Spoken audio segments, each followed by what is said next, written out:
Now, let us do the forehand overhand stroke.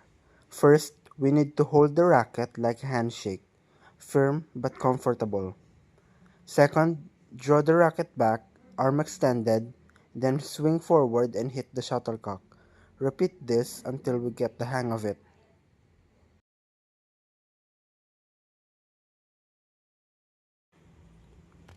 First, hold it like a handshake, then lower the racket below your body and swing forward, hitting the shuttlecock.